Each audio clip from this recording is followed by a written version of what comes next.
All right. We're back with another episode. First, the sponsors. Head over to www.johnbartoloshow.com. Go check out all the sponsors there. I want to thank Gallo Technologies, Rhino Metals, Blackwater Ammunition, Right On Optics, Manscaped. Your balls will thank you. And, of course, Galco Leather Holsters. Appreciate all the sponsors. Please go check out all the sponsors. Without them, the show would not be possible. So we appreciate them. Today we got a special guest. Post-election. We may have promised it last time. We're delivering now.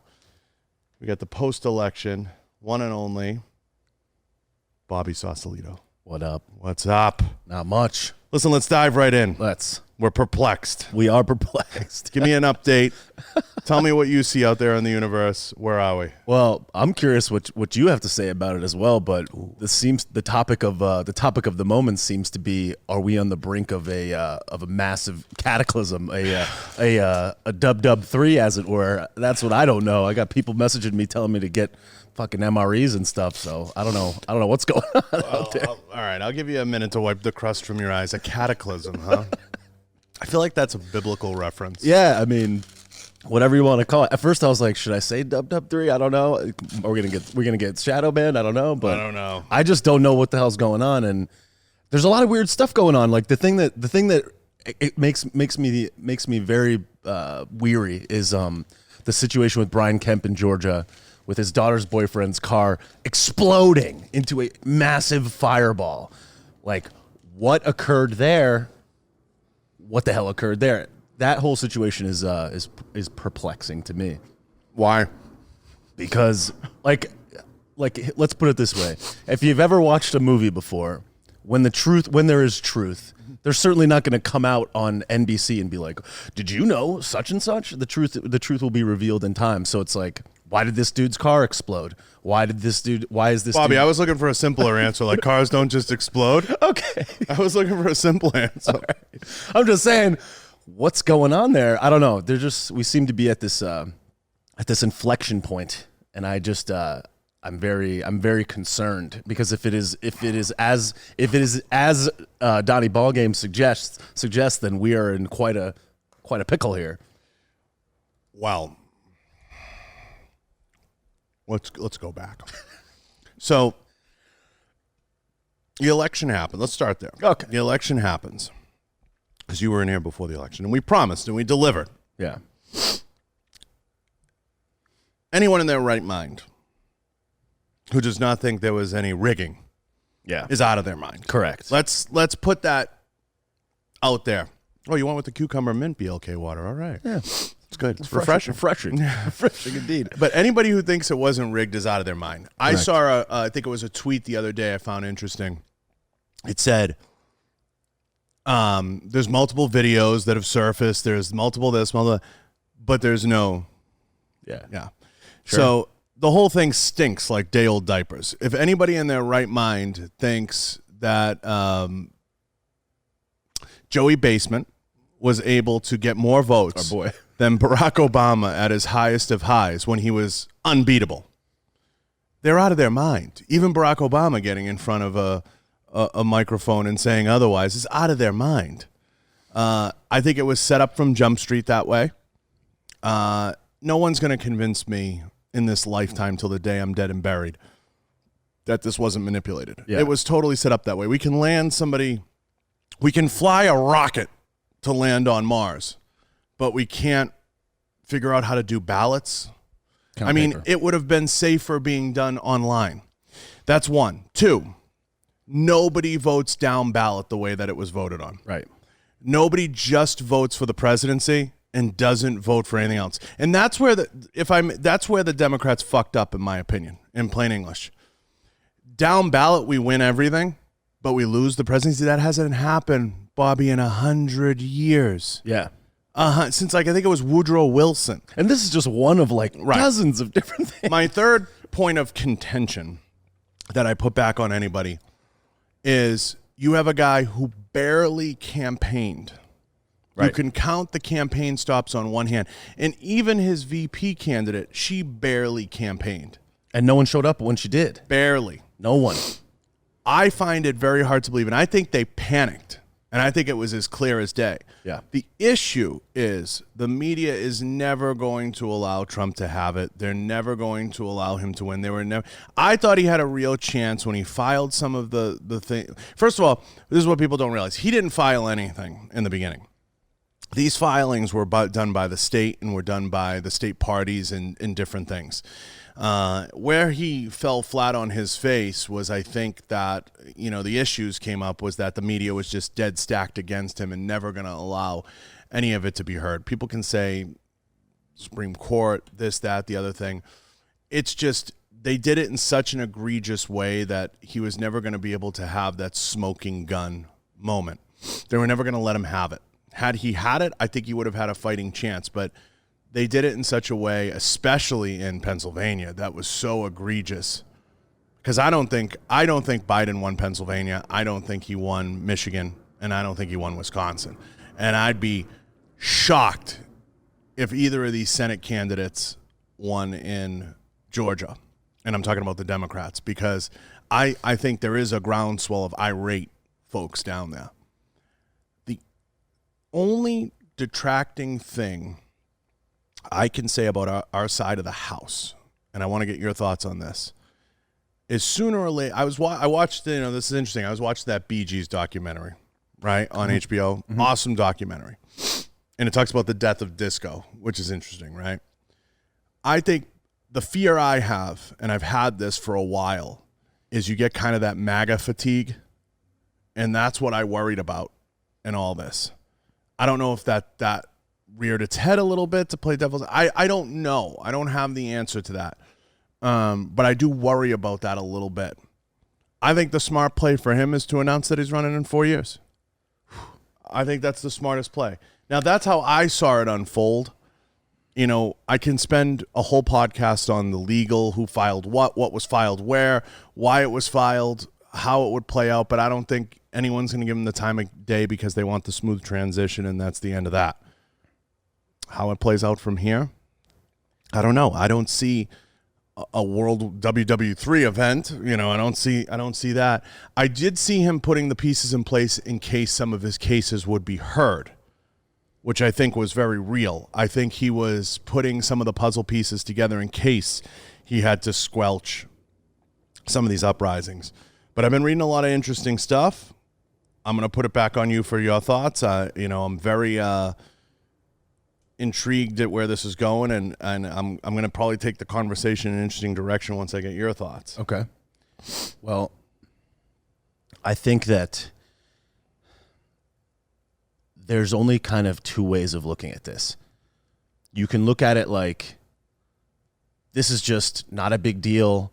Yeah, it was fishy, but it probably isn't what he says it is. Whatever. Maybe Joey Baseman pulled it out. Whatever. You can think that it's like not a big deal.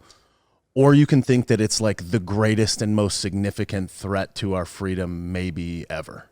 And I think that at first it's easy to believe the former. And I think that the more research that you do and the closer that you get to it, like I've been trying to dive deep in, I'm just like, wait a second. In the event that he was to say, yeah, let me just give it up and come back in 4 years, let's just assume that that's the case.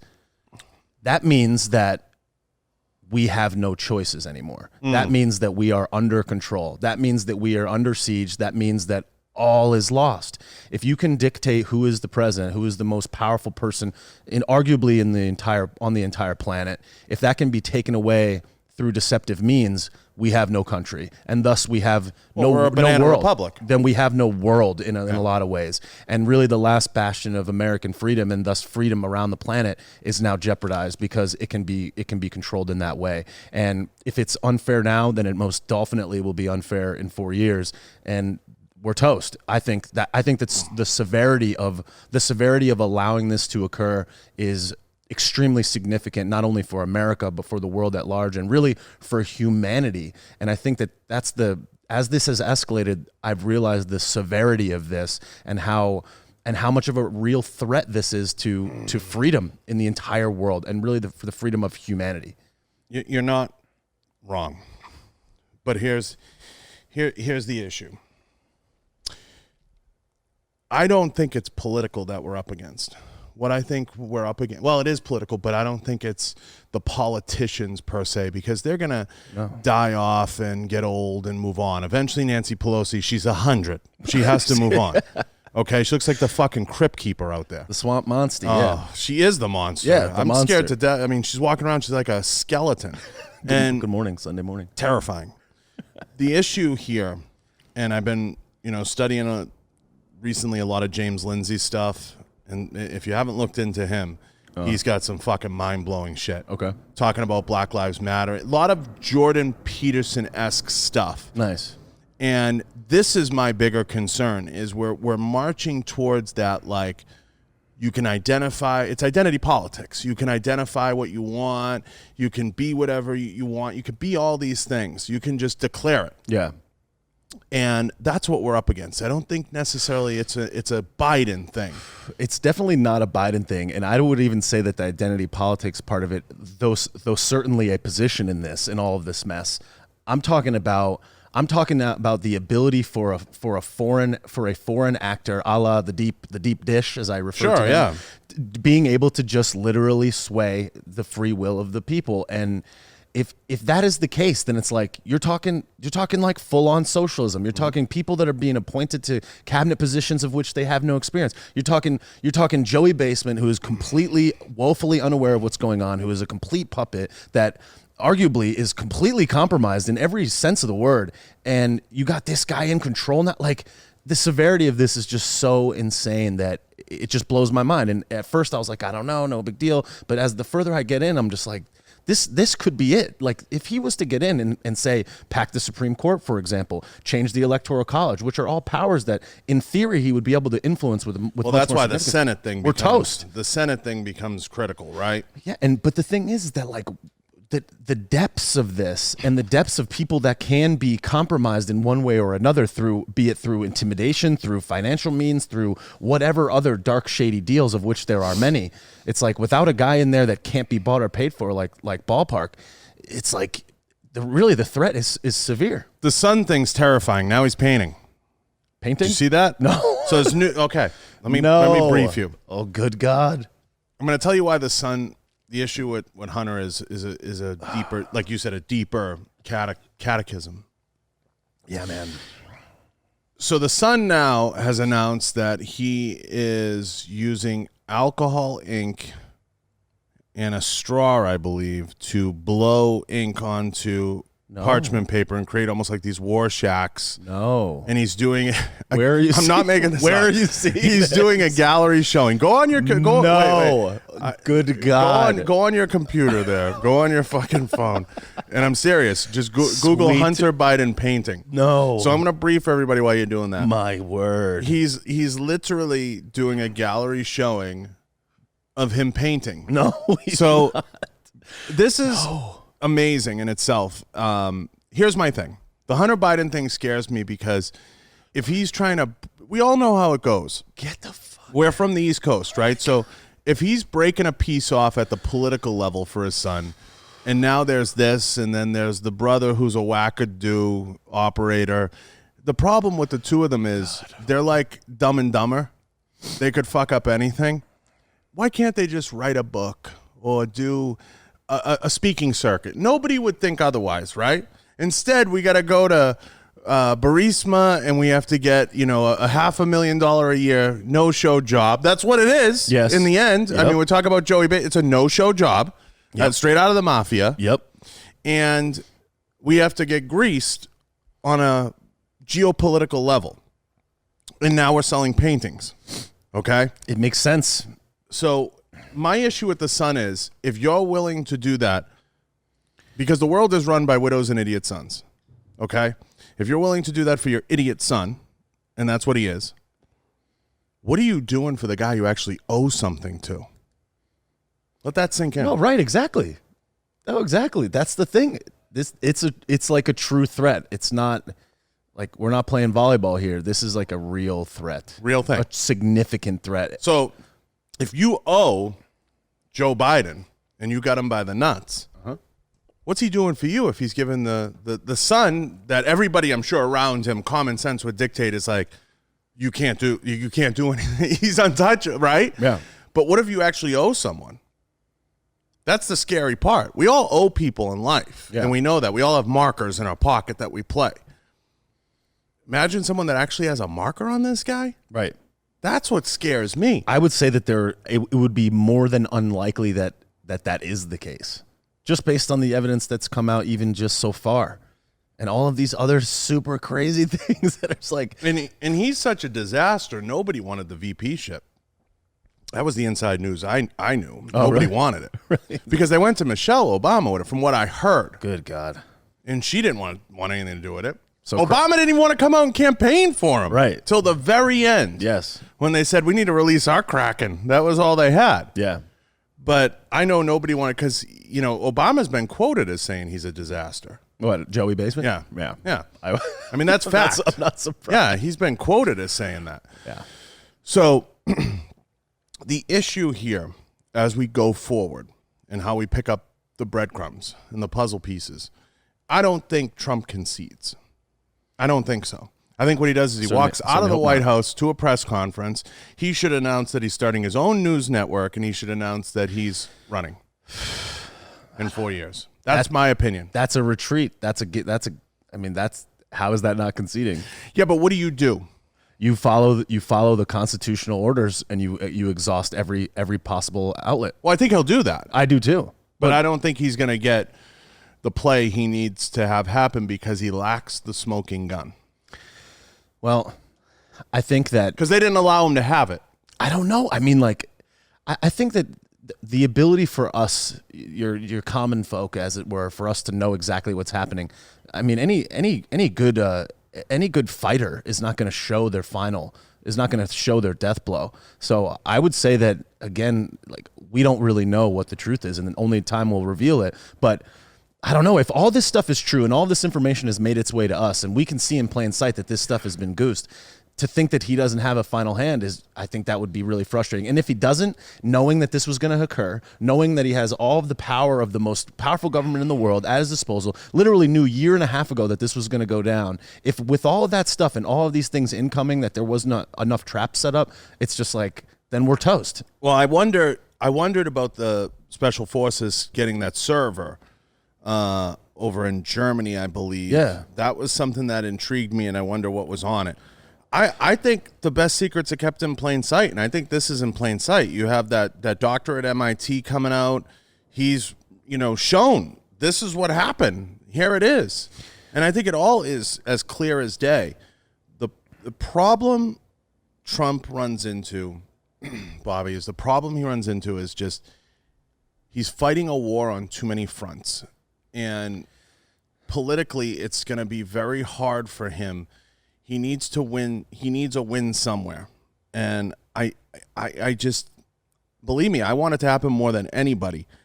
It's not that I don't see a path. I saw the best path with the lawsuit in Pennsylvania, and I thought if Pennsylvania goes, I could see Wisconsin and Georgia. They stacked Georgia to motherfuck him. I mean, they motherfucked him in Georgia. And it'll be interesting on the Senate election how that plays out. I think they'll definitely get one.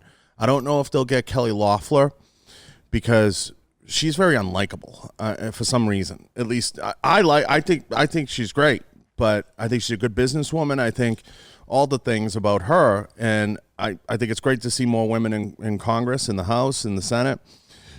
I had the opportunity when I was at the White House to meet the new Lauren Bozoy, from Colorado. Yeah. That one there. Yep. She's great. She's going to do the show eventually. But she's the one that want to carry in the Capitol. She's an interesting one.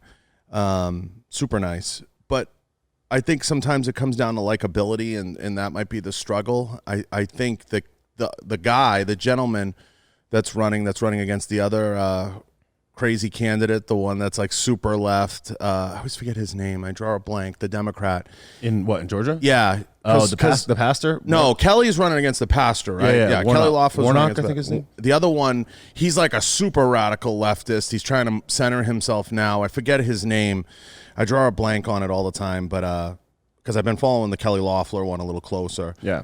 And the super left guy is like so off the rails. I'm like, who in Georgia is voting for this guy? He's like Beto to the max. But I think that Georgia runoff is going to tell a lot, because Georgia hasn't flipped Democrat in forever, and I think that was the most rigged, cooked state in the whole equation. Right. I think the fix was in there, and I just, someday someone's going to write a book. Yeah, I mean, this is some Oliver Stone shit. Yeah, but that's the whole thing, is just that in the event that this was what we think it was and they get away with it, that's it. We're toast. They killed Kennedy and got away with it. Yeah. I mean, I certainly hope that you're wrong, and I pray I'm wrong. I know, and I think that for the fate of America, that is not the case. And if there was any person to go up against this mess, I think that Ball Game is the most logical source maybe on the planet to do this. I don't know. I just certainly hope that he's got an ace up his sleeve, because if he doesn't, I think we're in deep shit. Personally, I think it's far more significant than just 4 years of Joey Baseman. I think it's all these monsters and all of the things that they are going to do to just literally destroy every single thing that we got. The funniest part, not even political, it's just and the whole thing. I want to get your thoughts on this. Is the office of the president-elect? Yeah. What do you think of that sham? Well, first of all, obviously it doesn't exist. I understand the logic. I mean, I saw a screen grab or something of, I believe Donnie had the same thing when he like was first elected as well. So I think it's funny. I think it raises the officialness looking of it. So I get it. It's a marketing thing. Yeah, I get it.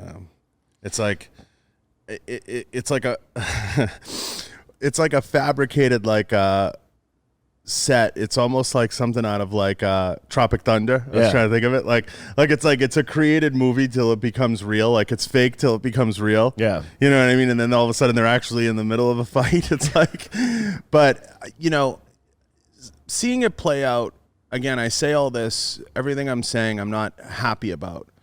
I'm not thrilled about. And it's funny because I had a similar debate with someone on my page the other day. They said, you said you were against people having Uzis and you were gonna call for them to be arrested. It was like on a podcast I did recently. I forget with who, but somebody called me out on one of my Instagram posts or said it.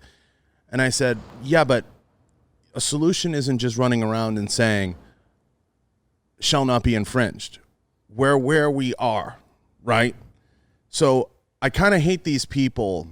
I don't hate, but I dislike these people that just want to run around and say, shall not be infringed, or this is what needs to, where we are, okay? The laws that exist and the things that are already on the books, we can't magically, or we don't have a magic eraser, a Mr. Clean magic eraser to make them go away. Yeah. You have to negotiate in the here and now.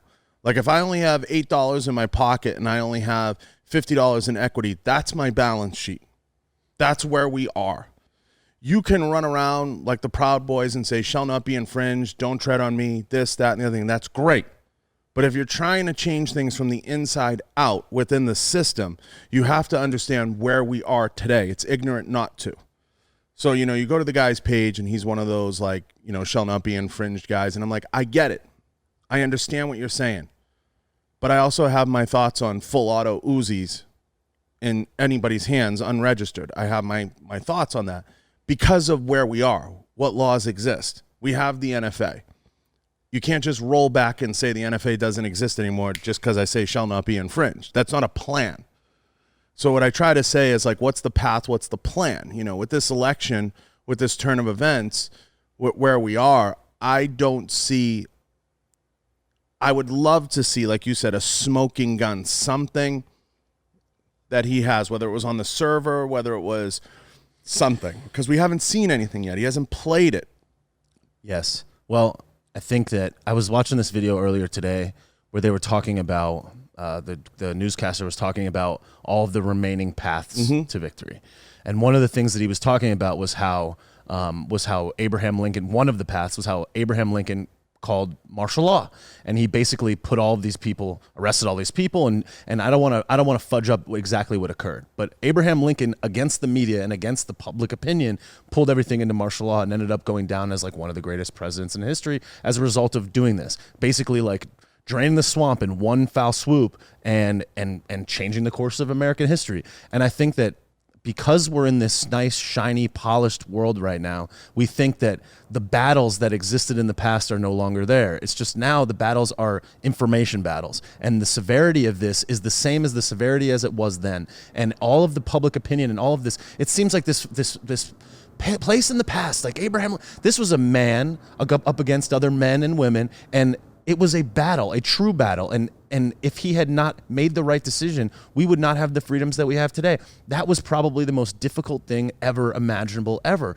And he did that. And that's the type of stuff. That's like George Washington, like leading into battle. That's epic shit. That's like humanity. That's life shit. And I think that the severity of this and the severity of taking the knee to this being stolen, if in fact it was, would be at that caliber of historic. And I think that in the event that he was to say, well, I'll just run in 2024, we may not have the same country in 2024. No. We may never be able to win again. We may Agreed. never have anything ever. The severity of this is historic in human history. This is not even America. This is not even just this century. I'm talking human history. I just don't know if he'll have the horses because it's a different climate. So that's why he's been letting so many guys go, and that's why there's so much shifting around, I think, and that's a thing we could spend all day on. The issue he's up against comes back to the identity politics and the way that things are being shaped. Everything now is offensive. Everything done is offensive. Everybody's offended, right? Yes. And that's a very dangerous thing. So James Lindsay, and again, I don't want to take stuff he's saying out of context, or you got to spend some time trolling around his website and reading a lot of his stuff. Makes a couple interesting points.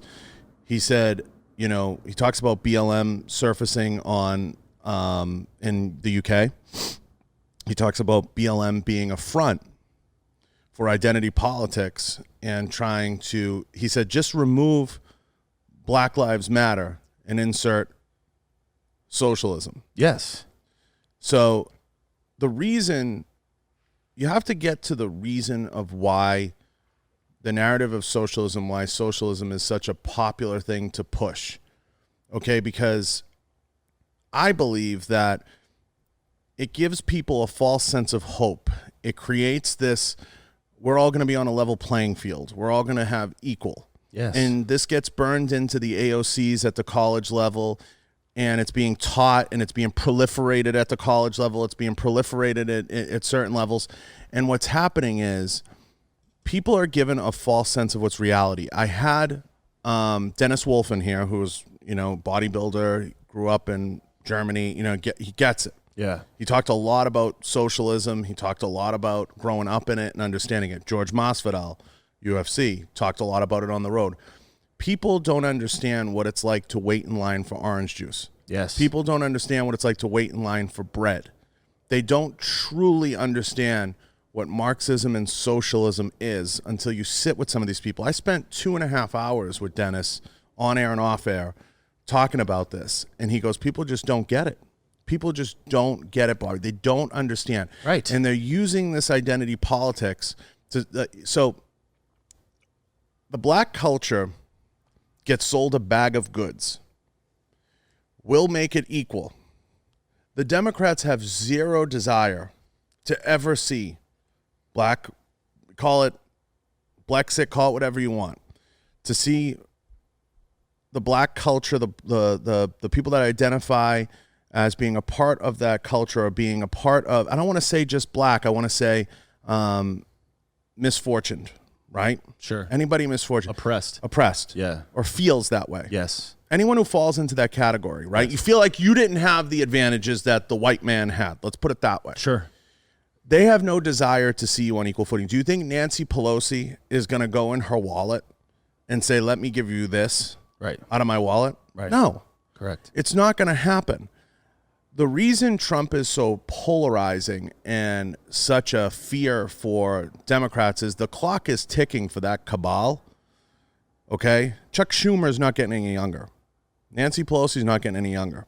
Okay? I'll steal a line from Rick Pitino. They're not walking through those doors. And 4 years is a long time for them to wait. So I feel they cashed in all their chips now. Yes. With Biden. The problem was they all knew it when they sat in the room. Biden's a disaster. Yes.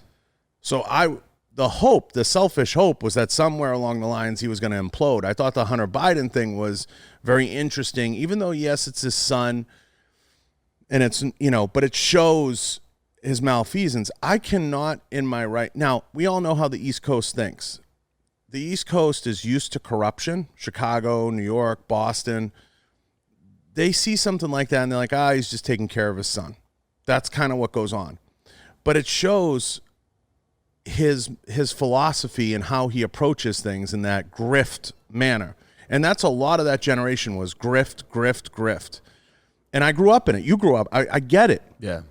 But the problem is now, and you brought up the Lincoln thing, is now with the injection of identity politics and how severe identity politics has corrupted the sociological movement at the college level, at the post-college level, and now with COVID, with people being at home and people being pushed down a little bit more, money's tight.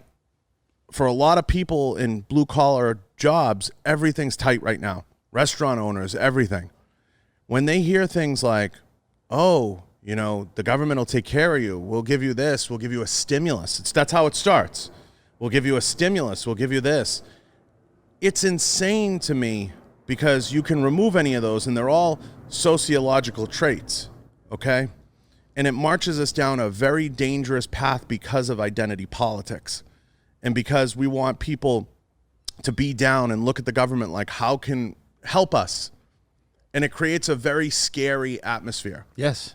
Very scary. Yes. And they held the American people hostage, okay, through all this. The House did, and to an extent the Senate did, but their hands were tied. They couldn't get their hands on a bill that would work because it's just so screwed up. It's a very dangerous time. And I think those things play into the favor of someone swooping in and saying, don't worry, I'll make it all go away. I'll give you a cell phone. I'll give you food stamps. Right. See where it goes? No, of course. And when was that? We haven't heard food stamps or anything. We've had a great market, knock on wood. But all those things come back under this administration because of the ability to inject that into the conversation because people are starving right now. By design. By design. By design. That's the whole point. That's the threat. It's that like they're creating the inability to have self-reliance. They're taking away your ability to generate money. They're convincing people that are otherwise unaware of what's going on or haven't been paying attention that you need to rely on this structure. And again, like I always used to wonder like I think about people in China and I'm like, how could they sit there and be under this communist state? You think about people in North Korea. How could they be dealing with this? Because they don't know, because the information can't get into them. So they're unaware. So they're trapped. And it's like, if that happens here, if we are not the world power, we are under control. There is no escape. That's it. It's like, once they have it, once you have socialism, there's no going back from that. And then if you have socialism in control of the greatest military the world has ever known and jets that can fly at the speed of sound and not make a noise, I mean, how do you defeat that? I mean, that's going to be extremely difficult. So I'm just saying, like, this is their final chess move to socialism. And once they get us, I think we're toast. I think the world is toast in a lot of ways. I don't think it's the final one, but I think it's close because here's the dilemma. I'm more concerned with the identity politics side of it and that sweeping movement because once you start to control the media, then you've manufactured consent. Right. Exactly. So it becomes manufacturing consent. And that's part of what goes on in China. That's part of what goes on in Korea is they've manufactured consent because they've done away with the First Amendment. And you're already starting to see experimental First Amendment laws being floated around in certain pockets where you have to be nice, so you have to be this, so you have to be that. So people don't realize when you get to a point where every channel is like CNN, let me pick on that for a second, and all they see is their narrative, and you've lost the ability to have unbiased reporting, like this Hunter Biden thing, for example, which we saw at the social media level first. We saw it squashed. Now it's so big that it has to be dealt with, right? It has to be addressed on a certain level because people still have that, like, wait a minute, something happened here. This has to be dealt with. Like, what's going on with this? And there was too much of a groundswell. And I think social media screwed up because they made it a bigger issue too. But once you start to control media outlets, you've then in fact manufactured consent, and everybody, it becomes like a they live scenario with Rowdy Piper. Like we're literally watching the Matrix play out in front of us because we're watching those channels and we become baptized into that thought process. Oh, we're going to call the election. It's Biden. We're going to do it. So the media elects your president. The media literally deems who's punishable and who isn't. The media starts to decide what you should consent to, right? And that's where it gets troubling for me on a deeper level, because I sit back and I'm like, who believes this shit? Like, because I have the ability, I always say there's reasonable and unreasonable. And I watch people like Don Lemon, and I'm like, he looks more and more like a girl as it's gone on. It looks like he's wearing lip gloss and everything else because he wants to everybody wants to be an it, not a him or a her, an it. And you watch the other one on there, the woman was on MSNBC. She actually used to be out in Western Mass near me. She went to Smith, I believe, the female host there that nobody watches, but she's annoying.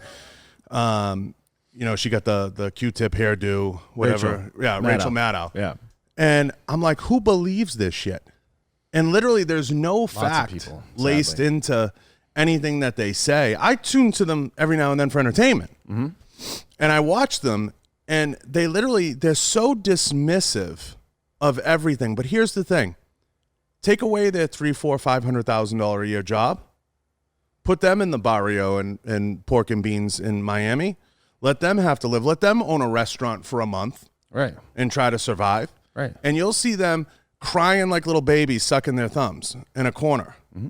Because they don't have the first inkling into what the common person's going through, what the guy running a restaurant down in Staten Island's going through, what the guy who owns a gym in New Jersey is going through. Yep, exactly. They just run around and say COVID. Mm-hmm. So let me ask them a question.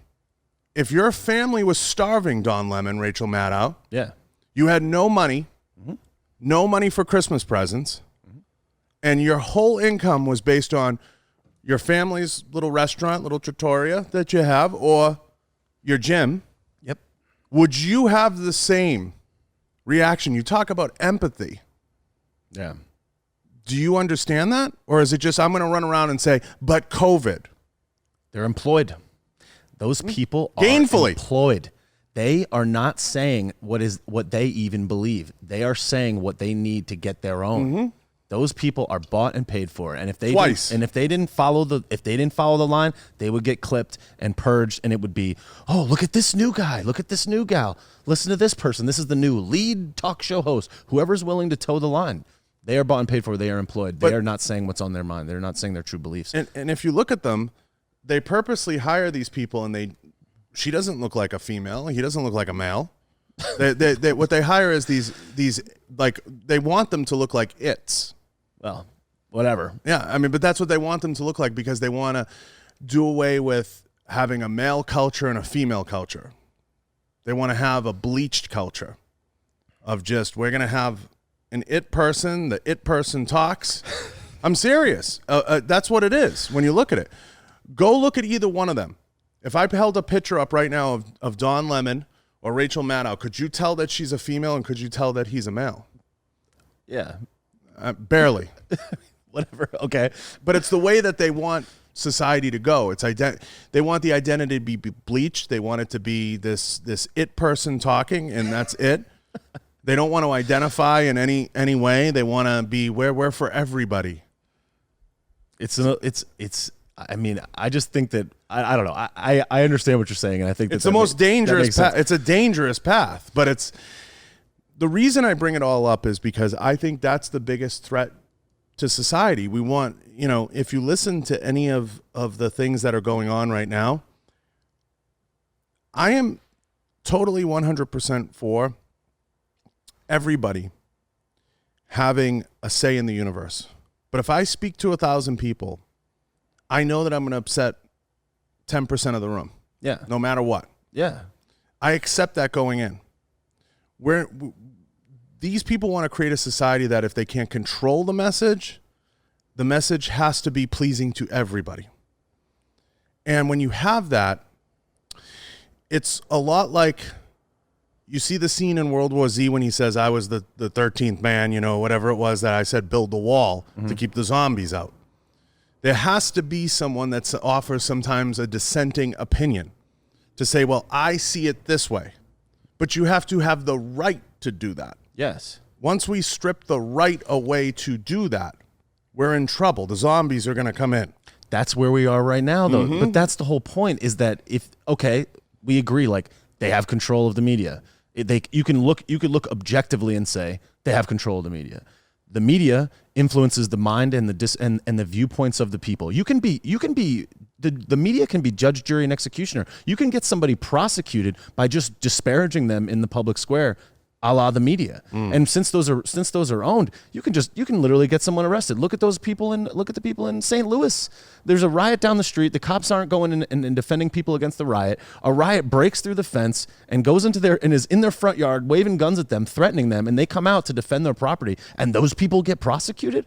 That's the media exercising its power. So they already own that, which means that they own the ability to influence public opinion. If they can take control of the election, if they can take control of the media, if they can literally sway the election through our means of communication, a la the social platforms, they have all of the pieces to not only influence how people think, but what they think, to influence policy, and to suggest that everybody believes this, and that is an extreme threat. And if they can take the election and all of this stuff, that's what I'm saying, is like, this is a very slippery slope of which I think that, like, there may be no coming back from it. And I think that, like, the fight that's being fought right now is of extreme, and I don't want to say biblical, but just like of extreme significance. And we're in total agreement. I just am saying this side door over here problem is a greater problem, win, lose, or draw. Yes. However this plays out.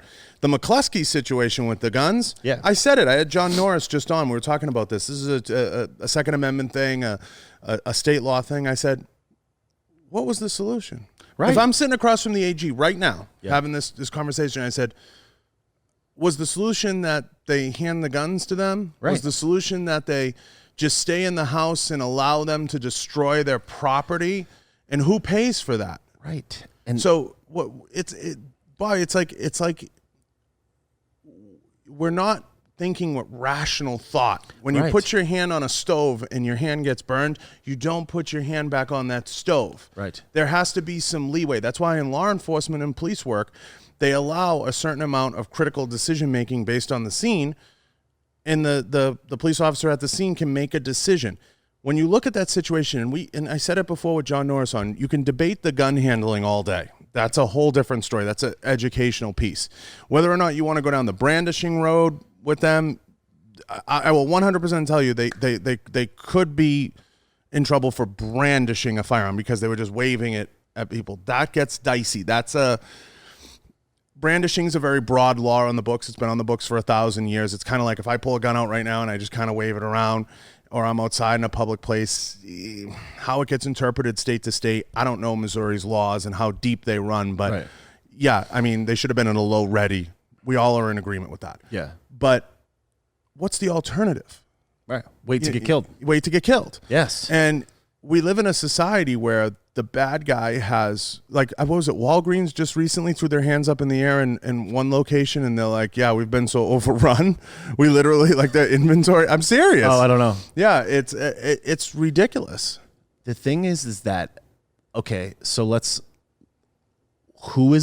is the party that's against the natural processes of law enforcement to work? What is the party of taking money away from law enforcement? What is the party of taking power away from law enforcement to do their job and protect the people? What is the party of that? What is the party of we will literally not just restrict the ability for you to own guns, but we will mandatory buyback, seize your gun. I mean, that's where they're going. That's what they want. That's who Joey Basement is putting in the cabinet, is people that want to do this. So 4 years of that, and the public opinion being able to be swayed, and people being, even if they were to, like, let's put it to a vote, and then they can goose the vote, it's gone. Everything is gone. That's what I'm saying, is like, it's not just one thing, it's all things. And there's other things that trouble me, from a news standpoint. I know we have OAN and Newsmax, and I brought this up before part of the issue I have with them is you have a lot of the same faces. Like it's like recycled old Fox News people. It's like with Parler. I've been critical of Parler lately because you go onto Parler's platform and it promotes like the same 14 people to the nth degree. And, you know, the algorithm totally favors everybody that's like a Fox News anchor or everybody that. So there's not a lot of room for a new person to succeed, a new voice to rise up. And that's very troubling to me. That's very scary because I look at voices like yourself in the community. I look at other, I say young voices in the movement, you know what I mean? Yeah. But new faces. Yeah. Like, you know, we have such brilliant people. Like I just had Kim Klasick on who ran in Baltimore. Yeah. And I'm saying to myself, like, it's very hard to go on to these platforms, and I don't think those people get enough face time. You know, not disrespecting anybody on the conservative side. I'm just saying, is like take Newsmax for example. Is Sean Spicer the best we can do on Newsmax? Is that the best we can do? You know, or can we get some fresher people in there? Nothing against Sean. I'm just saying we have to have some of these fresh voices out there talking because they're going to excite and invigorate the movement. And you have to constantly do that. And media moves so fast now, it's not the days of Johnny Carson and 25 years on the air. You have to have some people that have new blood that can pump into the movement. Yes. Well, I think that we have to know that all things, it's nature, the way that the world moves is nothing more than a reflection of a human being. It's like we are imperfect. We do the best that we can to put things in place, and then we get better with time. That's just how it is. I would say that a lot of those voices are getting a chance to come up. And like, for example, this weekend in West Palm Beach, the Turning Point USA Student Action Summit is coming up. And I just bought a ticket so that I can go. And I'm not a student. I'm not in college. I bought a ticket as an adult or whatever. And there's a lot of young voices that are going to be there. There's a lot of young people. And like, I'm going to be there, Bobby saucing it around. And I'm going to be trying to meet as many people as I can. So I would say that like, there actually is a swell, and those people are getting a chance to speak up at a rate never before seen in time. You got people like Madison Cawthorn being elected. Mm-hmm. This dude's the youngest dude that's going to be in there. So I think that all of those things take time, and at this inflection point, I can see why those more seasoned veterans are getting the airtime simply because it just takes time to get all these people up. But like Charlie Kirk, for example, this is a young dude that's raising up the I think Charlie should have a show. He has a show. I know, but I think he should be on one of the networks. The thing is he doesn't need to be on the network because he already has a show. The network that's like almost like an old school style of distribution. I don't disagree. Yeah, you got a show. Yeah. Well, why does it need to be on Newsmax? That's just a collective, and he's got his own collective. So it's like I don't know that it needs to be that way. I don't know that TV is the thing. Like for example, if someone was to come to me right now and be like, "We want to give you a morning TV show. We want to give you a pilot." Sure. And it's like, why do I even need that? I have a show. And my show is growing, and I'm in control of it, and I'm not bought and paid for, and whatever else, and I can make my own decisions. I'm autonomous. I think that that's what the media landscape is in the future. Self-dictated, self-controlled. I'm going to pick these 10 sources. Newsmax is one of a variety of sources that I follow. Newsmax on my Instagram feed or my YouTube channel is of the same caliber on it as your show is, and anyone else's. So I think that the network model may be a thing of the past, and this just happens to be today's iteration of anti that in the meantime. I agree 100%. I just think it controls a lot of the voting block because people are still cable TV. They can't cut the cord. They can't, so there's never been more of a massive disconnect between the 25 to 39 genre to the 45 to say 55 genre. When you sit down with a 52, 3, 4, 5-year-old, and they're not a progressive media thinker. Yes. They're very much, did you see Channel 5 today? Yes. Did you see this? Did you see that? Like if you have a conversation with your parents who might be in their 60s, you say podcast to them, it's like Chinatown. Okay? It's like, what is that? That's correct. So there's never been, we're at an interesting media point, and that's a big voting block. Yes. So that 45, I haven't quite pegged the age perfectly, but you do have some progressive, I see it in the firearms industry. You have some CEOs and some heads of media that are very progressive, and they are in their late 40s, early 50s. They can see the forest through the trees, is the way I like to say it. But there's never been a greater chasm between those two worlds. Yeah. Because right now, if I put two 60-year-olds in here and I talked about podcasting, streaming, or Reels or Periscope or any of those things, Twitch, 2 out of the 3, they're probably going to look at you and I like we have 10 heads. I would say 9 out of 10, yeah. I would say at least if we rattled off 10 things and we said, how familiar are you with these things? Yeah. They might circle 2 out of the 10. Yes. So that to me signifies that there still is juice in those squeezes of media. Mm-hmm. Now, again, it's not downing any particular entity. It's not saying this is necessarily better than that. But I agree with you. The stuff that Turning Point's doing, some of the, especially on the college campuses and the clips and everything, the stuff that Charlie's doing, the stuff that we've seen across the board with that team, with that group, has been phenomenal. Some of the movement, as you said, the new blood, potentially Don Jr. going into the NRA is a great one. You know what I mean? I'd love to see something like that happen, obviously. There's so many avenues that there are pockets. You brought up Madison Hawthorne. You know, you bring up some of these young, and I got a chance to meet a couple of young Congress folks in D.C., newly elected. I love seeing the women coming in because I think that perspective is really good. Yep. And I think women in general want good fundamental values, especially mothers. Mm-hmm. So that's something that really resonates with that crowd. Like, they're like, you know, we don't want socialism. We don't want, you know, someone to tell us what to do with our kids. We don't want someone... You screw with a mother bear like that, you start telling her what to do with her kids and everything else and what's right and what's wrong. Exactly. You're going to lose them. I want to throw something at you. I have a friend who's a teacher. He brought up a really interesting point. I wanted to get your thoughts on this. I brought this up to John Norris. He said to me, he said, you know, John, and this is a lifelong Democrat, big blue the whole way, Bobby. He said, I'm scared. And I can see, you know, when you see someone start to turn the other way, he goes, I'm worried my job's in jeopardy. Yeah. Now, we've seen the left lose the Leo vote, the union vote in that space, which was always something they highly coveted.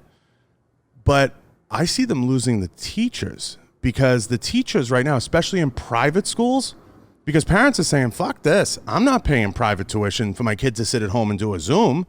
I know a lot of parents that pulled their kids out of private schools, and private schools are in trouble, especially Catholic private schools that we grew up around our whole lives in the Northeast. They're like, how are we going to survive? What's the party against private schools? What's the party that demonizes all of the ability for you to choose your own education? That's Big Blue. Look at the director of education. This woman's been dogged left and right, up and down, about her support for private schools, trade schools, all these other things. I forget the word for the other charter schools. Charters. They're anti that. They want, again, back to the control. I was talking to a friend that has a daughter here in Las Vegas. She said all the kids in the private schools are in person, no mask, teacher, no mask. All the public schools are at home. Mm-hmm. What the hell is that? So that's Big Blue. That's how they get you. And like, again, they're taking all the things. And that's again, it's a severe threat, because that's indoctrinating the youth. You have to rely on this structure. You have to rely on it cradle to grave, and without it, you get purged. And they're trying to get rid of that stuff. And it's like every single time you come up to something that like is good and free and beneficial to humanity, they want to get rid of that. All things, the ability to protect yourself, the demonization of a police officer that's about to lose his life, shoot him in the leg. What the fuck are you talking about? That's Joey Basement, the fucking leader of the free world, says shoot him in the fucking leg. Like, what are you talking about? That is severely incorrect. It's a huge disconnect with. So we saw, and it's a shame. We saw one of the social workers. She got killed. Terrible. And you know, there was a lot of I told you so's, and no one should ever do that with somebody's death. And it was a horrible, horrible thing. I think she was stabbed to death too. I'm not 100% sure, but we saw that, and everybody knew, you know, you don't understand. You cannot have sympathizers rolling up on a domestic that maybe the husband or the wife, you know, is physical, potentially has a weapon, and you have a sympathizer that's trying to quell the situation. You can't have that happen. It's not going to work. There's no way on God's green earth that person can triage the situation, which is what a police officer does initially, okay? Assesses what's going, puts a stop to the threat and assesses what's going on. Mm-hmm. Then you have the opportunity potentially to bring in someone that can deal with it, okay? Maybe at a court level or maybe at a, I don't want to say sympathizer, but I'm trying to find the word, at a outside of the courts level, right? What do they call it? Like family services, what I'm getting at. Mm-hmm. Because nobody ever wants to see a home broken up, and shit happens, and we all get it, and we understand that. But the reality is those are very dangerous situations. And to bring in bureaucracy into it, politics into it, and say, we're just going to send out a sympathizer, because that's what it is, ultimately. They say it's a family affairs officer, whatever, who's had no training, right? Doesn't carry anything for self-defense, and is walking into a potentially lethal situation or responding to a potentially lethal situation. How you even, in a 911 call, the operator discerns who the right person to send out, right, is an impossible task. So we're creating a powder keg at the law enforcement level of how do you deal with this? And that's why the cops are just like, roll up the windows, we're going to drive, and I don't blame them. No, exactly. And we're going to hide. Exactly. No, it's there are people's lives that are going to be lost and are currently being lost and are being destroyed as a result of ultra wokeness.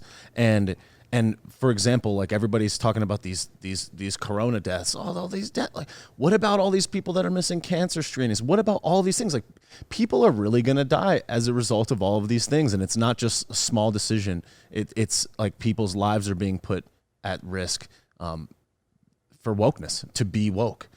And it's Karen culture at its finest, is what it really is. It's Karen culture at its finest. It's a cultural shift towards saying, you're upset, Bobby. Think about if we operated this way. I upset you. Yeah. Beyond I'm sorry. Not only am I sorry, I'm going to make it right. Here's my wallet. Yeah. Right. Here's my car keys. Yes. Here's my cell phone. And I'll tell you what, I'll go a step better. I'm going to pay for a year of psychological therapy so you can feel better. Right. Right. We operate much better in a society of fuck you. Okay? You don't like it? Fuck you. Okay? And that's one way of putting it. But the reality is, in all things, and I think that's what Trump represented. I think in many ways he represented of, here's who I am. This is what I'm about. This is what I want to do. I'm not establishment. I'm going to implement these things. If you support that, vote for me. You don't want to? Don't. Well, it's just the belief that it's the belief that you have to rely on any other entity to control and protect your interests other than the ones that are explicitly stated in the Constitution. That is there to, the Constitution is there to protect us and protect our rights and our ability to be free. So saying that that this entity needs to come in and save you at every angle and at every time, and they need to dictate who wins and who loses, that is like, it's basically just saying that I am no longer self-reliant. And if you're not reliant on one thing, you could easily be not reliant on anything, and that's where they're trying to take it away from reliance and thus freedom. Yeah, I'll be the bearer of bad news. There's no such thing as a society where everybody wins and everybody's smiling every day. Right. There's no such, that's called utopia. That's a book. Right. Okay? That's a myth. There is such a thing as a society where everyone has the opportunity. Correct. America. We're all given the opportunity to succeed, have success, do well, create our own pockets of what we enjoy and what we love to do. Some of us might live in a hamper trying to achieve that, and some of us may live in a mansion. Everybody's different, but we always have the choice, right? You have the choice. If you want to do heroin, you have the choice. You know, if you want to do coke, you have the choice. Certainly. If you want to do anything, you want to get high, you got the choice. Yes. It's all your choice. But unfortunately, people believe that it should go a step further. It should go beyond having the ability to to where you're guaranteed a certain amount. Right, which is an illusion, which is a fallacy that is there to take people that are otherwise unaware, that don't take the time to research for themselves and convince them that this is what they need and this is what they want. And using influence, media, and a variety of other things to influence you to think that that is what is the case and that you need this protection. Otherwise, you're blank. You're at a disadvantage. You're going to die. You have no chance to succeed. Look at the Michelle Obama speech. It's just like, you don't have a chance, and we're going to make you have a chance. Talk about listening to that as a child and thinking that that's the case. Meanwhile, every available evidence, if you just look around, it's like these people have opportunities for sure. And to think that like everybody is at this great disadvantage, I would say that this is the most level playing field that has ever existed for humanity in the history of mankind, and America is the leading force of that. Meanwhile, the comical thing about the Michelle Obama analogy is she's like, go buy my book and go listen to my podcast. Exactly. You know, and the whole thing is fucking back. If you're just paying attention with just even the slightest degree of intent to be willing to have your mind changed, you ultimately make it from the left to the right at some point. I feel like that's how everybody starts out wanting freedom and free shit, and they make it over here once they realize they take the time to do the research. I've waited for the day, and I want to ask you this. I waited for the day that, where does woke end and common sense begin?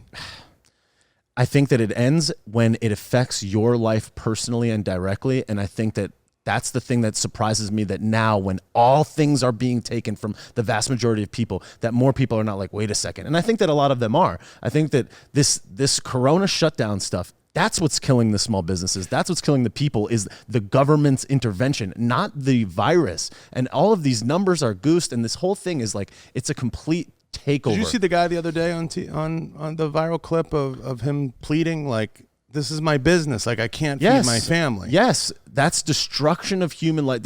And the thing that's so sad is that Applebee's can stay open. And like there's pictures of Costco. There's like 400 people in a Costco in the line 4 feet away from each other. And then in New York City, you have the fucking subway. You're telling me that you can ride a subway and that's safer than me sitting in a restaurant controlled by a small family of people that's social distancing and following all these rules? That is fucking bullshit. I would never eat lunch in a fucking New York City subway. I don't know if you've ever been on the New York City subway. That's not a place you want to be eating lunch. I would trust the cleanliness of a restaurant a lot more. Shout out to my favorite Instagram page, by the way, Subway Creatures, which is mostly New York City subways. But that shit's open, and I can't eat a sandwich at a restaurant. I mean, it's borderline criminal, and I think that it's tragic. And this is just today's iteration of what's going to happen under a Joey Basement, completely socialist structure. Is like, you're talking destruction, and people are only realizing when it claps their cheeks. That's when it really hits them. And unfortunately, that's happening to the vast majority of our brothers and sisters in America right now. And herein lies the problem. And that's why this has so much severity, is that if they can just take your ability to make money, they're making you self-reliant actively right now in America right now. I don't think small business restaurants survive. No.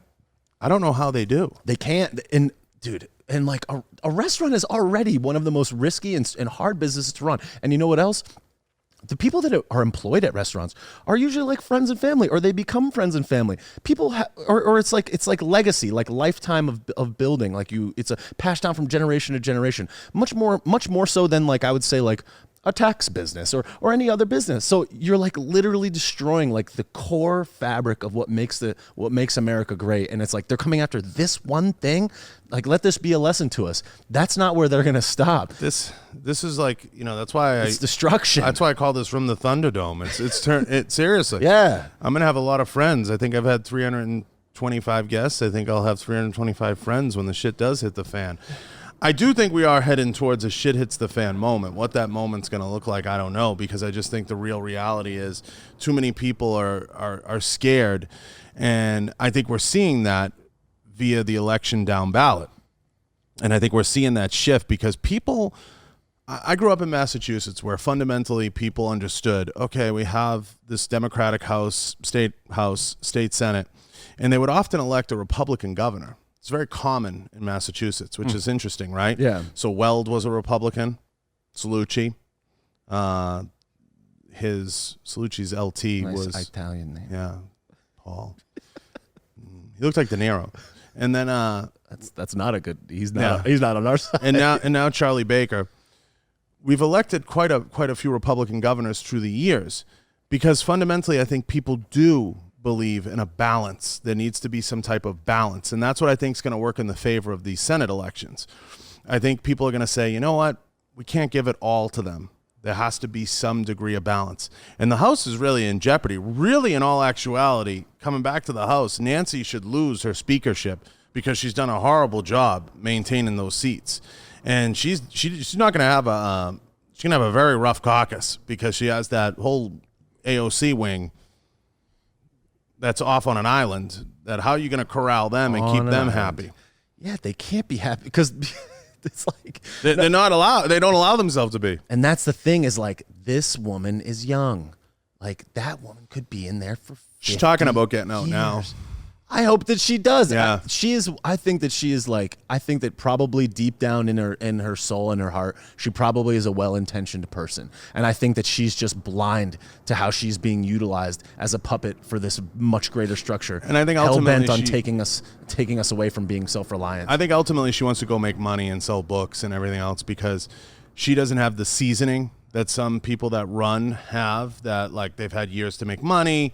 Marry wealthy, whatever, to be able to do that. Like, most of these people that get into politics, they've either already made millions or have set themselves up or their spouse is extremely successful because there's not, she's already talked about the private sector and everything else, really? And going into that. So I don't think you reach a point where she's not someone I see doing 20 years in the House. I certainly hope not. Yeah, I don't see it. I think she's a dreamer. And I think, to an extent, dreams are good. We both knew that the Green New Deal wasn't going to go anywhere, and that wasn't going to be a thing. And one of my guys from Massachusetts, he co-authored it with her. He's a lunatic. But you look at that stuff, and you're like, okay, you can see the spirit of certain things if you really don't necessarily.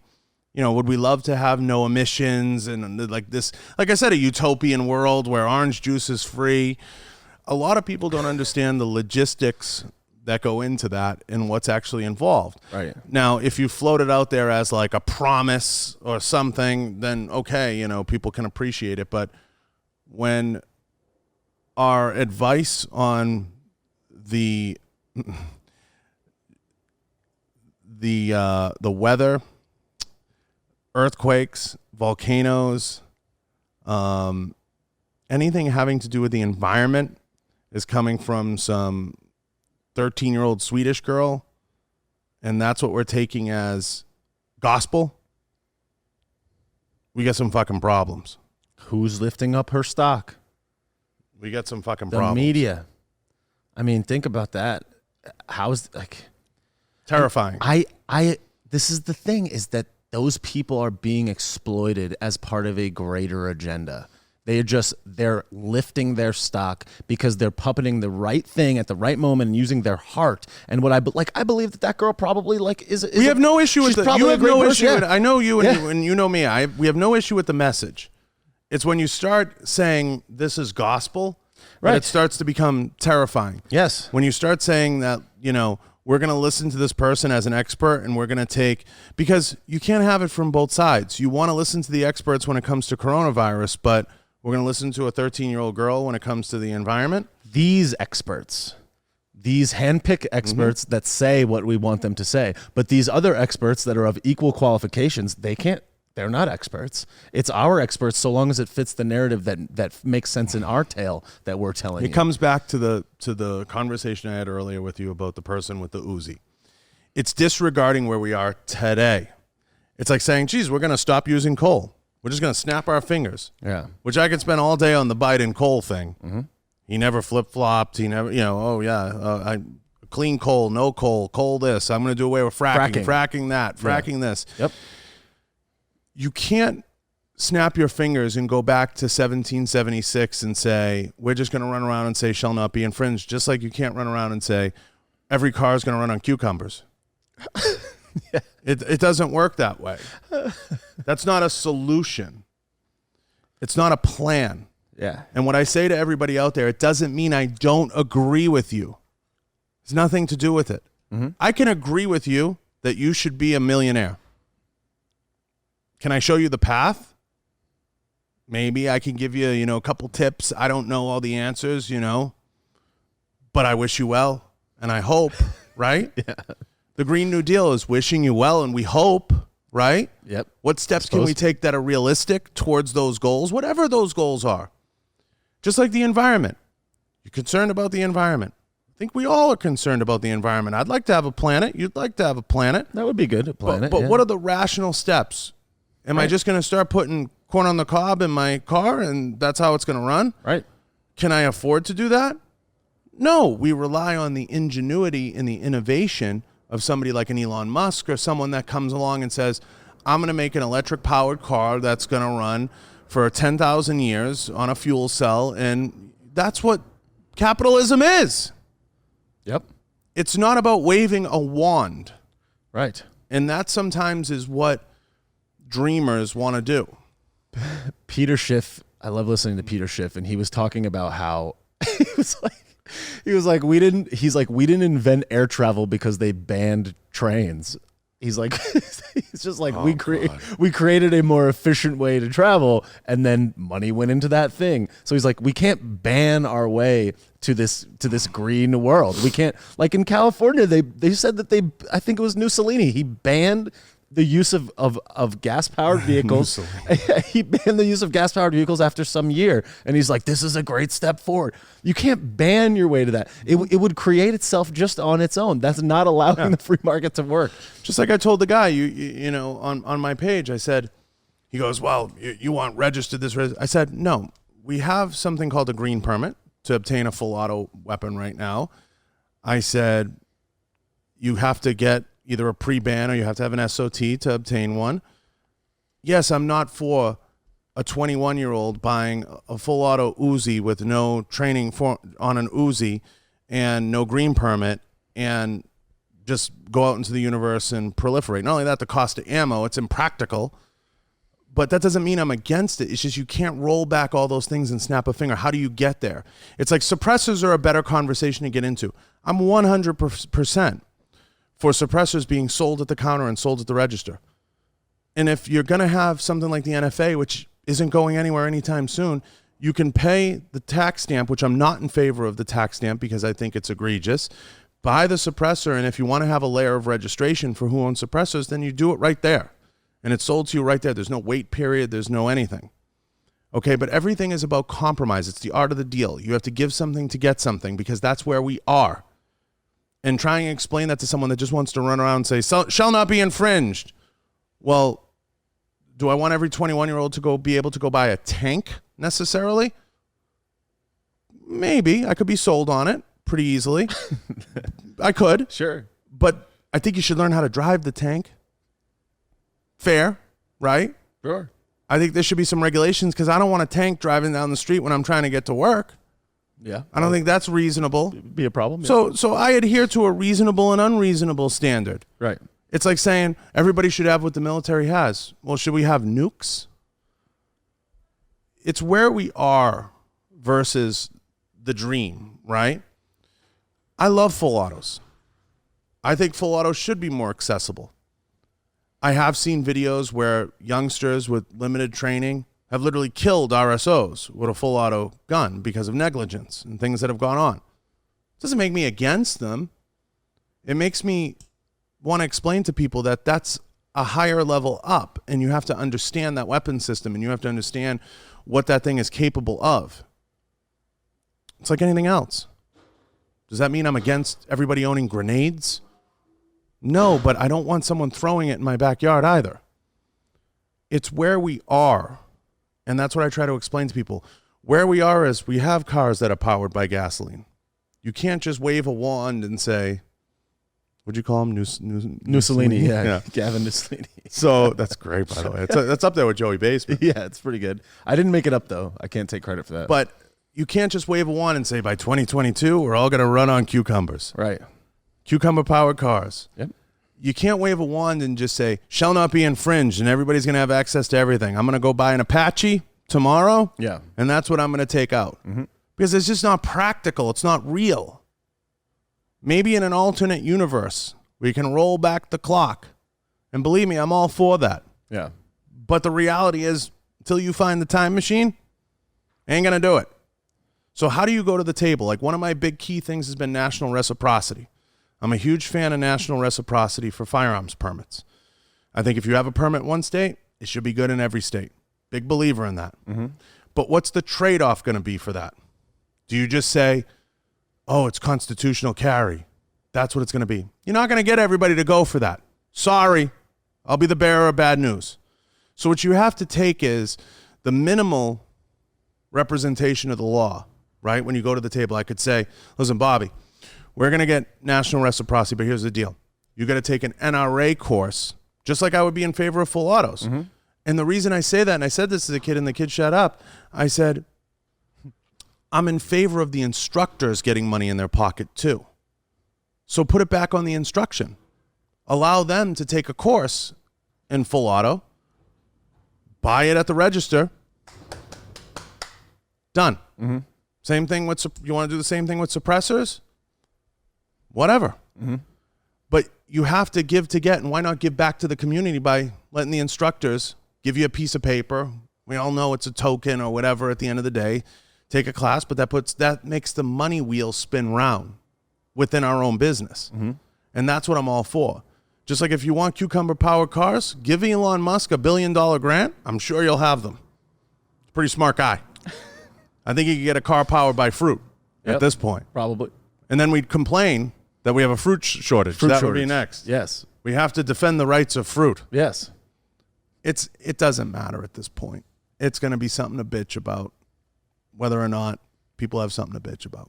Yeah. Well, that's again, it's like if I can be a victim and I can be heard and celebrated in the public square for that victimhood, and then someone else is going to say that they can help me not be a victim, and don't worry, we'll just vote for me and we'll make it equitable. We'll all end up at the same place at the end. Then it's an appealing suggestion that they can even do that, and that's why these people are complaining, because they're getting elevated and celebrated for it. It's like, rewarded for it. It's like coming back and saying, well, you're just against Democrats. No, you're against rational thought. For rational thought. You're for rational thought. No, it's not even just Democrats. Irrational thought. It's not even just Democrats, and it's not even just Republican. To me, I think it's freedom, logic, and self-reliance is what it is. And Republican just so happens to be the moniker that makes the most sense with that ideology at this present moment in time. And I don't disagree with everything that a liberal person says or a Democratic person says. That's not it. Someone that's super, super leftist, I tend to disagree with the absolute least, but these are just monikers. It's about freedom, self-reliance, the ability to follow the Constitution. I just look at it like, if I'm going to the table to negotiate, I'm going to have a negotiation in this universe and on this planet. Yeah, well, that's reasonable. What we think is reasonable, and what we can accomplish, what I can leave with something. I can go and just bang the table and say, Second Amendment shall not be infringed. No, that's the guy who's outside the building pounding the table. I want to be in the building, actually trying to have a conversation to win one. Yes. We're trying to win. We're not trying to lose. But you run into all kinds. Eventually you just have to say, you're right. I'm against firearm ownership. You're right. Yeah. You got me. That's what they want. Yeah. That's what Basement and the squad wants. That's what Beto O'Rourke's going to come and do, and Joey Basement's going to put him in there, and he's going to be your gun czar, and he's going to come and start taking all that stuff away, and that's the type of game that they're trying to play right now, and that's what we have to expect. Now the $1 million question for you is: Biden gets in. Oh God. Kamala gets in. Crusty. Let's just play this out. Crusty. Who's viable candidates to run against them in 4 years if it's not? Ball game. I would say that it wouldn't matter if God himself ran against them, because if they can control the election, then it doesn't matter. That's the whole point. Yeah, but do you prescribe to the theory I prescribe to? I think they played their hand there. I don't think we'll see an election like that again. If homie's in control of the operation, then how could they not? I mean, who's going to fight it? Imagine if Trump was imagine if he was not the incumbent president. Imagine if he was just a candidate. What the hell is he going to do? He's got all the power of the United States government and all the intelligence forces and all of this influence and all of the visibility in the public square, and he's still up against a Herculean task. Imagine if he was just a guy, just a citizen. There's no defeating that. And if they can goose this one, they will goose everyone from now until forever. That is the risk. Is if they can take one, they can take them all. And if and they'll just find a different way of doing it. And if it's these machines, and if it's just the general disposition of the public to say, well, Donald Trump is an evil, very bad, evil person, so individuals are going to start doing it, like a mailman throwing out a ballot here and there, and a poll watcher throwing out a ballot here and there, and all these little individual actors in concert with this bigger operation, because the media can convince you that this guy is a tyrant, that this guy is on the same level as Hitler, which is what they suggest. It's like, if they have the media, if they have the control of the mind of the people, if they have the office of the presidency and all of the structure, no one will ever be able to defeat that, maybe ever again. If they can pack the Supreme Court, then the court is jeopardized. If they can pull away things in the Constitution by being so woke that this is an old document that needs to be interpreted, we are toast all the way through and through. It doesn't matter who runs. Do you think the Supreme Court sided against him? I don't think that the Supreme Court's job is done yet. I think that there's still it's very easy to get discouraged if you pay attention to what is being blasted into our face every day. But I've been watching, like, what are the paths? What are the remaining paths? And I would say that the Supreme Court's final say has not happened yet. I don't know that they've had a chance to see all of the evidence to the degree necessary. That Texas case, if you look into the details of that Texas case, they didn't even hear the evidence. They just said, based on the standing, you can't bring this to court, which is them following the Constitution. And it's actually a good thing that they did that, because it means that Donnie put these 3 people in there, but they didn't just curry favor because he's there, because he was appointed. They were appointed by them. They followed the rule of law, which is great. We should all be in support of that. So I think that the Supreme Court's final say has not come to fruition. I think that that's going to still be involved. I think that you have the martial law option. I think that you have this thing that's going to happen this Friday with this intelligence report. I think that you still have January 6th. I think that you still have the electors. There's a variety of different constitutional paths that still exist. The electors one's intriguing. Yeah. That's a very intriguing one. There are still paths. And it'll be interesting to see how they behave and what they do. The martial law one, let's hope it doesn't get there. But considering the severity, again, Lincoln, this guy, imagine how difficult that was then. It's like, we don't understand because we think it was this far off thing. It was 200 years. Dude, like, again, if the severity is as I'm suggesting, which I think that it is, then this is a mega significant turning point. This is not just an election. This is the freedom of America. This is America that could be at jeopardy. You're talking socialist ideals. You're talking socialist ideology. You're talking no more self-reliance. You're talking taking away freedom. You're taking away Second Amendment rights. You're pulling away all of these things that we have. You're talking about the ability to goose an election, which means that the people no longer have a voice. You're literally talking about the complete erosion of all things that are America. And then you have someone that's ultra super woke, like Krusty, running the show. Joey Basement's not going to be running shit. It's going to be Krusty. It's going to be Krusty 2020, and she's going to be the one that's in control, and she will happily pull back anything. She is super left, and she's going to pull away so many things. So it's like, if Krusty's in control and Joey Basement are in control, they literally could erode everything that we hold dear, and there could be no turning back from that. Once we go socialist, we could be toast for forever. But they're in touch with the common person. They know what's going on. Common crust. They know common crust. Oh, shit. Yo, Krusty is the worst. The worst. I feel like we have the best conversations. An hour and a half goes by like a drop in the bucket. Yeah. It really does. Yes. That's why I got to give you a wide berth when you come in. I need like 3 hours with this. Yeah. It's scary, man. I know. We talked about a lot of things. It's very terrifying, and I almost hit all my notes, but I do still believe that the biggest threat is the threat to individuality, and it's the threat to being willing to upset somebody, and the threat to being able to voice your opinion without consequence and repercussion. Freedom. You hit the nail on the head. Freedom. And I think the biggest threat and the biggest fear I have is as we lose these media outlets, and we're going to lose Fox News, it's a matter of time.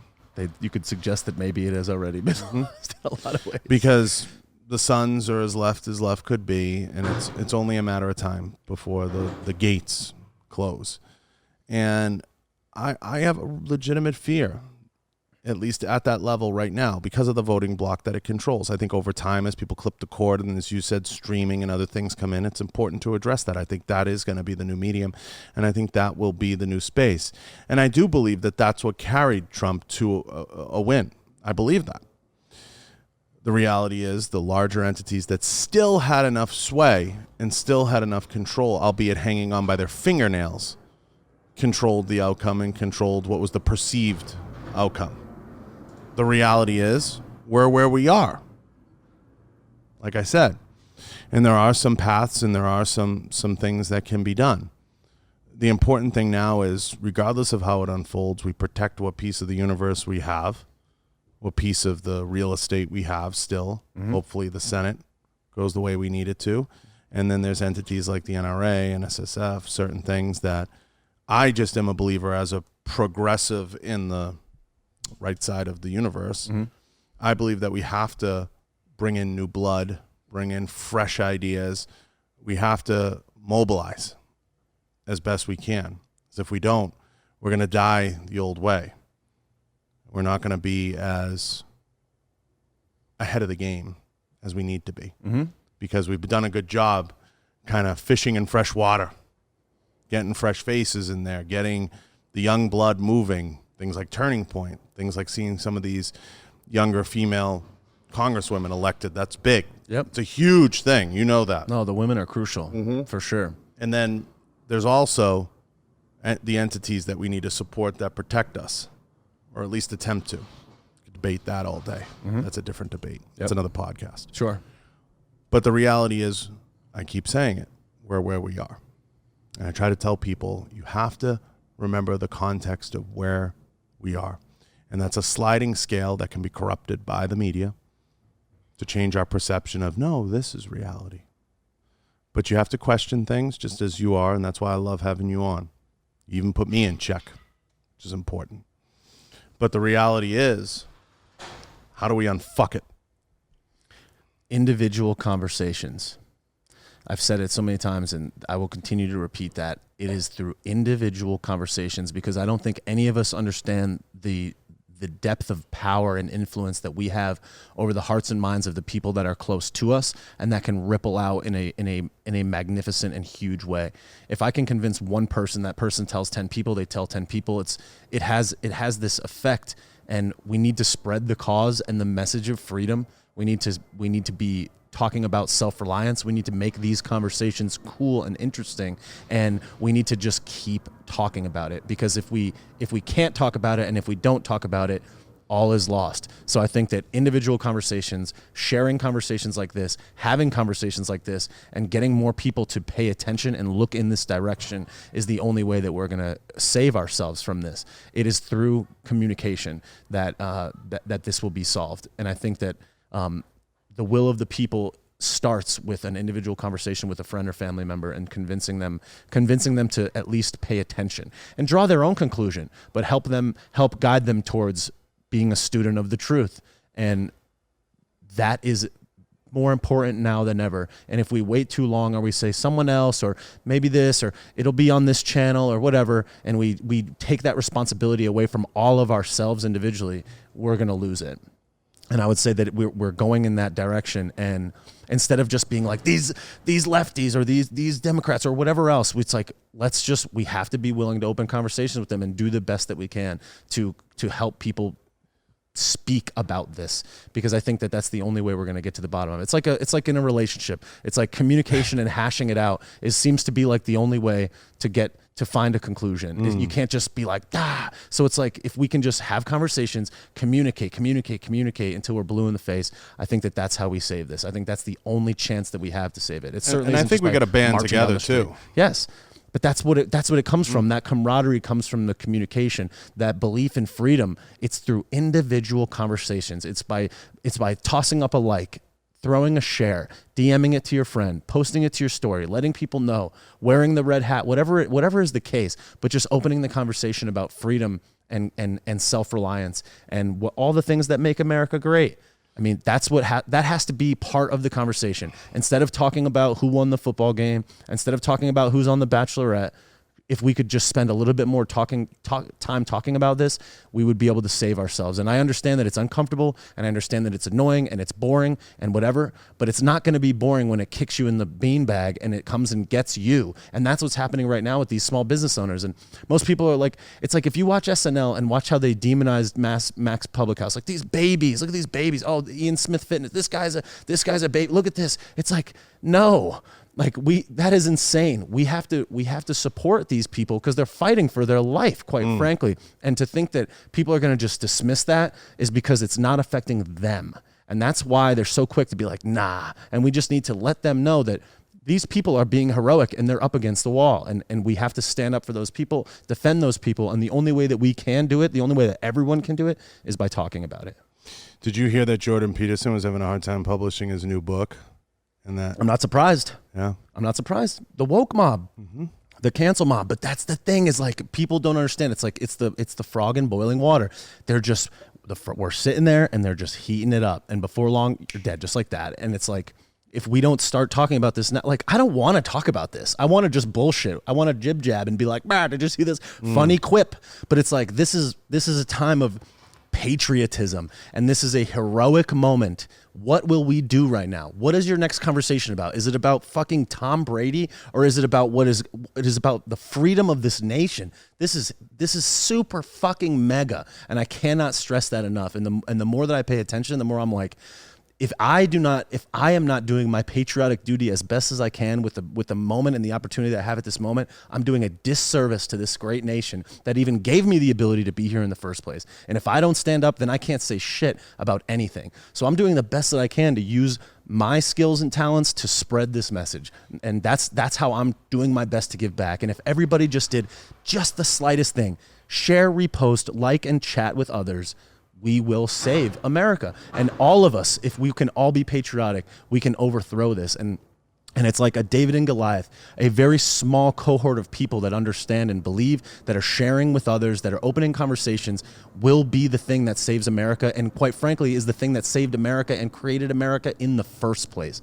A small grouping of people that spread the truth and spread freedom, self-reliance, and the belief that America is great and could be the greatest land to ever exist in the history of humankind. And that's where we are right now. And I think that the severity of this moment is that this is America. We are the patriots. All of us have to do this right now. It's not tomorrow. It's not next month. It's not after Joey Basement gets in. It's not 4 years from now. It's fucking right now. This is the moment. And I try not to be so hype about it. And it's like, this dude's too intense. Like, take it easy, buddy. But it's like, I'm not going to wait until I'm fucking dead. I'm not going to let you come up on my property and put a gun to my head before I start to defend myself. They're fucking coming. And it's in front of us right now. Like, it is up to us, and I don't think we have a fucking choice. That is the severity of this. And the more I pay attention, the more I'm like, wait a second.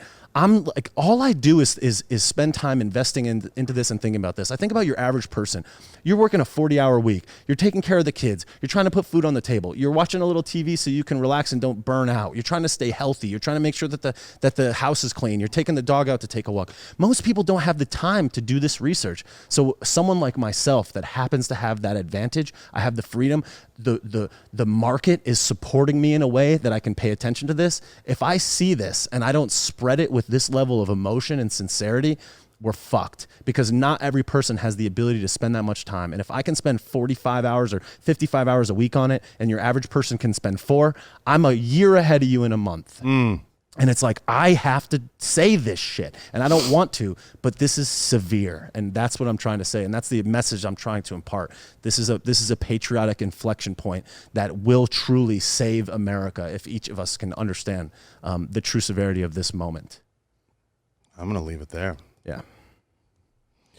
Let everybody know where they can find you, how they can reach you, and where you'll be next. At Take Naps on Instagram, at Take Naps on Parler, BobbySausalito.com, and Bobby Sausalito on Facebook and YouTube. And then go to BobbySauce.com to support the cause. Bobby Sauce. BobbySauce.com. That's new. No, it existed last time I was here. It's the merch store. Oh, We got freedom muzzles. We got we got to put the face diapers. we got to put the link up. You got to tell me. Yeah, BobbySauce.com. It's where all my merch is at. It's like I got funny. We're putting that link down below. We're promoting Bobby Sauce. BobbySauce.com. That's right. Head over to Bobby. Make a clip out of that. Head over to BobbySauce.com. Yeah, I like that. Yeah.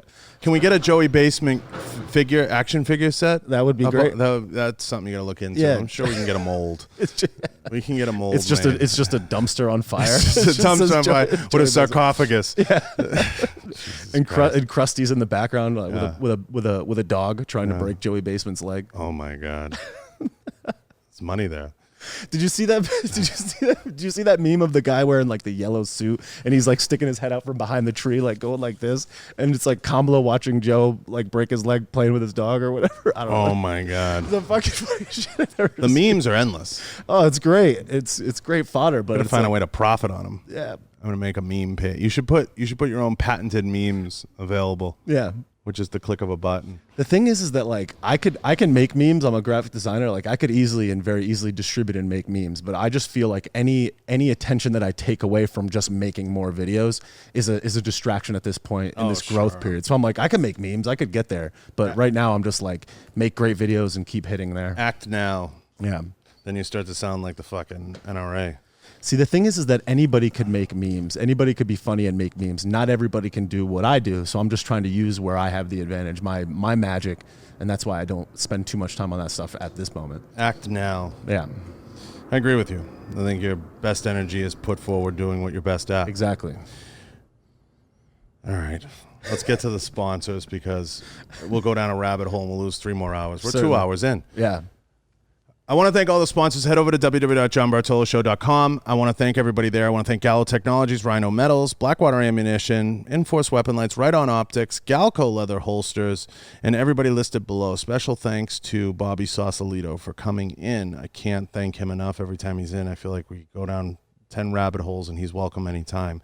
We promised it. We got you the post-election Bobby Sauce. Thank you. I like that. He survived the Thunderdome the second and third time. Indeed. And we're going to sign out. We're going to leave it there. Leave reviews. Thank you. Thank you.